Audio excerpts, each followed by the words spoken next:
की पुण्यतिथि है। इसे लेकर जम्मू के मुबारक मंडी में एक स्मृति कार्यक्रम का आयोजन किया जा रहा है, जहां उपराज्यपाल मनोज सिन्हा पहुंचे और राष्ट्रपिता को अपनी श्रद्धांजलि उन्होंने अर्पित की। इतिहास में हम नहीं देख सकते। गांधी जी अक्सर कहा करते थे कि व्यक्ति की समस्त विद्वता और ज्ञान निरर्थक है यदि वह चरित्र निर्माण तथा विचारों में सामंजस्य स्थापित नहीं कर पाता है। मुझे पूर्ण विश्वास है कि जब जब दुनिया में निराशा का दौर आएगा तब प्रकाश की किरण बापू के जीवन मूल्यों से ही मिलेगी और हमें जीवन को समग्र रूप से देखने को प्रेरित भी करेगी। हमारे यहाँ अथर्ववेद में प्रार्थना की गई, जन्म बिभ्रति बहुधा विवाचसम नाना धर्माण पृथ्वी यथोपसम, अर्थात यह पृथ्वी जिस पर विभिन्न विश्वास और चेतना के लोग एक शांतियुक्त घर के समान रहते हैं, हम सबको सुख दे।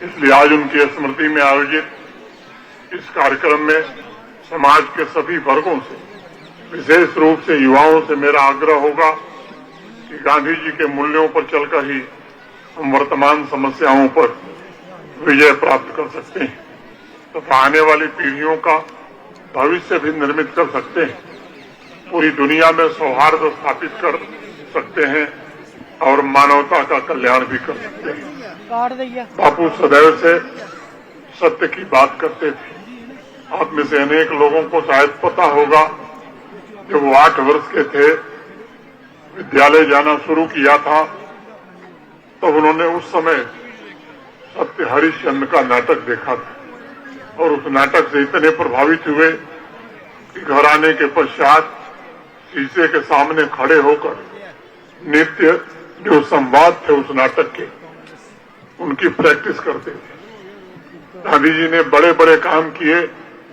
लेकिन मैं एक बात कहना चाहता हूं कि उसके मूल में ये था कि चाहे परिस्थिति जो भी थी, उन्होंने सत्य को कभी नहीं छोड़ा। इसलिए बापू इतने महान बन सके।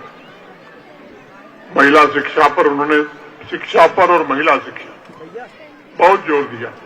जब दक्षिण अफ्रीका में थे, वहां भी एक स्कूल उन्होंने बनाया। वहां से आप वापस आने के बाद उस जमाने में वर्धा में महिलाओं के लिए पॉलिटेक्निक और विश्वविद्यालय का निर्माण बापू ने किया। मित्रों, मानवता के कल्याण से संबंधित आज एक महत्वपूर्ण विषय क्लाइमेट चेंज का भी है। मैं मानता हूं कि यह युद्ध सीमाओं तक सीमित नहीं रह गया, बल्कि प्रकृति के साथ भी एक मौन युद्ध चल रहा है। जम्मू के अनेक जनपदों में खासतौर से अभी हाल में पिछले वर्ष प्राकृतिक आपदा जो आई है, हम सब उसके साक्षी हैं। उस आपदा में हमने अनेक अपने साथियों को खोया है।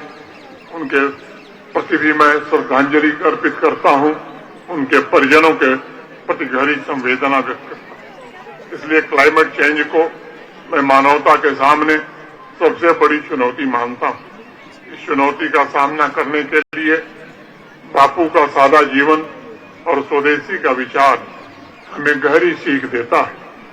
गांधी जी बराबर कहते थे, पृथ्वी हमारी सभी आवश्यकताओं को पूरी तो कर सकती है, लेकिन किसी के लोभ को पूरा नहीं कर सकती। इसलिए समाज के सभी वर्गों को प्रकृति के संरक्षण पर बल देना होगा तथा स्थानीय संसाधनों को संरक्षित रखते हुए सतत विकास पर ध्यान केंद्रित करना होगा।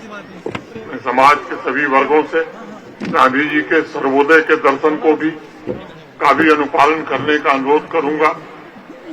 हमें सभी के उत्थान के लिए कार्य करना चाहिए। हमें यह सुनिश्चित करना होगा कि समाज का एक भी व्यक्ति पीछे न छूटने पाए। हमें जात, धर्म, भाषा की दीवारों को तोड़कर लोगों को जोड़ना होगा और विशेष रूप से युवा वर्ग को बताना होगा कि सच्ची शक्ति समावेशन में है, इंक्लूजन में है। गांधी जी ने साबित किया है कि साधारण नागरिकों को असाधारण आंदोलन का हिस्सा बनाया जा सकता है। उसी तरह आज भी जमीनी स्तर पर जन भागीदारी के माध्यम से असमानता, भ्रांत और अन्याय को समाप्त किया जा सकता है। मेरा दृढ़ विश्वास है कि जब आम नागरिक संकल्प के साथ खड़े होते हैं तब सकारात्मक परिवर्तन बहुत आसान हो जाता है। आप सब लोग जानते हैं, मार्टिन लूथर किंग जूनियर और नेल्सन मंडेला ने बापू के मार्ग को अपनाकर अमानवीय व्यवस्थाओं को समाप्त किया था, सकारात्मक परिवर्तन को जन्म दिया था। नेल्सन मंडेला स्वयं बार बार कहते थे कि गांधी जी एक पवित्र योद्धा थे और उनके अहिंसक प्रतिरोध ने कई अंतर्राष्ट्रीय आंदोलनों को प्रेरित किया। आज भी विश्व में शांति, समानता, मानव गरिमा, स्वावलंबन, सामाजिक सौहार्द के प्रतीक गांधी जी ही हैं और उनका दर्शन हमें हर समय, हर दौर में नागरिकों के अधिकारों की रक्षा, जन भागीदारी के माध्यम से सामाजिक विकास एवं आर्थिक सुधार के लिए प्रेरित कर रहा है। आज मुझे इस बात पर पूरा यकीन है कि यदि हम सब गांधी जी के सिद्धांतों को आत्मसात करें तो एक शांत, न्यायपूर्ण और मानवीय जम्मू कश्मीर और विश्व का सपना हम साकार कर सकते हैं। अभी वर्मा साहब ने कहा कि मैं 5वीं बार उपस्थित हूं, उसमें थोड़ा संशोधन करते हुए मैं कहना चाहता हूं मैं 6वीं बार उपस्थित हूं। 2021, 22, 23, 24, 25, 26 और चाहे 2 अक्टूबर का कार्यक्रम हो, पूरे 1 महीने पद यात्रा निकालना विद्यालयों में, महाविद्यालयों में, विश्वविद्यालयों में बापू जयंती के कार्यक्रम पिछले 6 वर्षों से यहाँ धूमधाम से मनाए जा रहे हैं और उसका असर समाज पर भी पड़ा है और उसी का प्रतिफल है कि चाहे वो तिरंगा यात्रा हो, उसमें बड़ी संख्या में जम्मू कश्मीर के विद्यार्थी और नौजवान, यहाँ के नागरिक भागीदार होते हैं।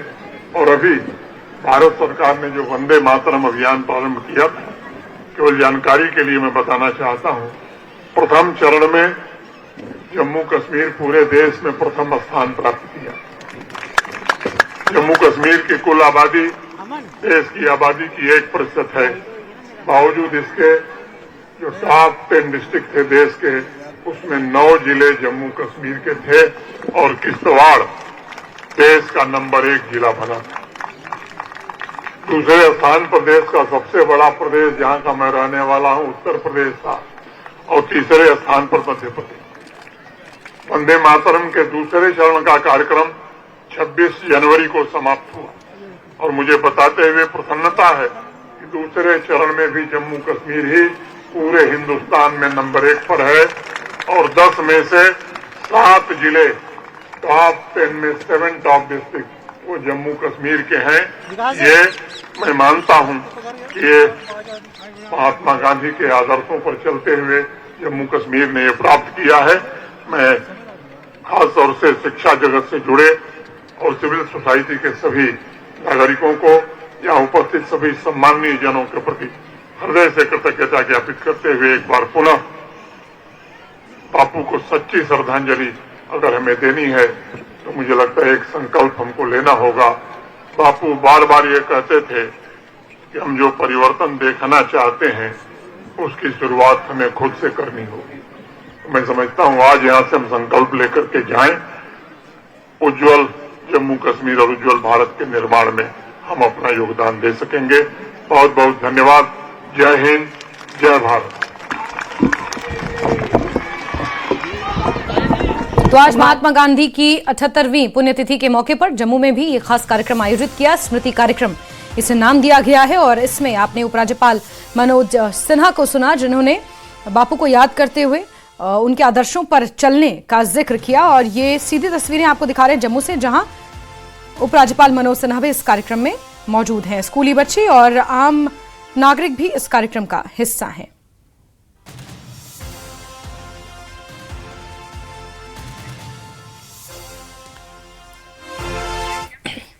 चलिए अब आगे बढ़ते हैं और